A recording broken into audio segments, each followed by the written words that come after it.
Hello and welcome to week 21. It's the summary of the Lucy Letby trial. This week in court, they focused on child O and child P. So the prosecution are alleging that Letby murdered those two boys. They were two of three triplets born at the hospital.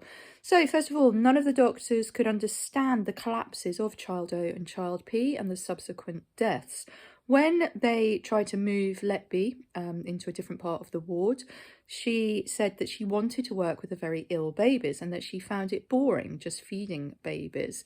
They were worried about her mental health because she had been around so many babies who had died or had nearly died. She also said to one of the staff members that child O and P looked very peaceful, dead. When she had to do a blood test, she pricked her finger, and any time I think that nurses and doctors injure themselves with a needle, they then subsequently have to have a blood test. And she actually fainted when she had the blood test.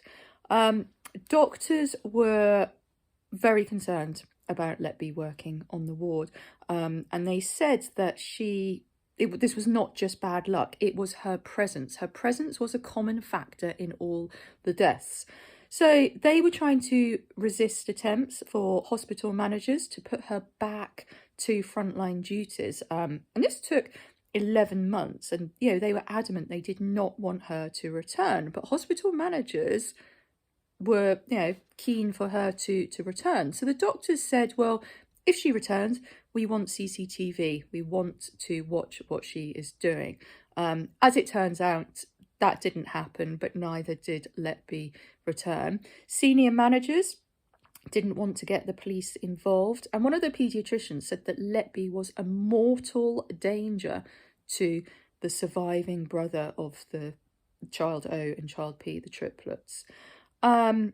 They read out some of the texts in court that Letby had sent a colleague, and she was talking about how peaceful the two brothers looked after they died, and that she said that life is too sad. When another consultant gave evidence, and this consultant was talking about when she was looking after child P, and Letby said to the consultant, "He's not leaving here alive, is he?" And the consultant was shocked by this and said, "Don't say that," and left the room. So quite a lot was made of that in court. Consultant had to go and tell the parents that child P had died.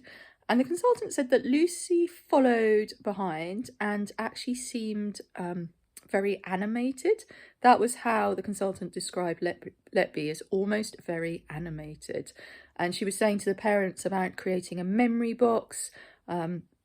And I think they in court were talking about the fact that she was, so excited. And the consultant said, this is not a new baby. This is a dead baby. The father, understandably, incredibly upset by the death of both children, had started sobbing and begged for their third child to be taken to another hospital. So the defence, when they cross-examined all of these medical employees, asked why the police were not called. If you were so concerned about Letby, why didn't you call the police? And the consultant said, well, I raised it with colleagues.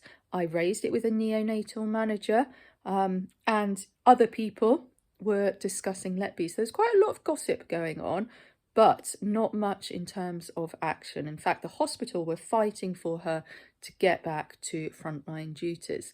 So this week we may see, or next week I guess as it is now, we may see the defence starting their case. So the prosecution are coming towards the end of their case, and then remember the defence will speak, and then they will do the closing speeches, and then the judge will sum up, and then the jury will retire. So many more weeks of this trial left to come.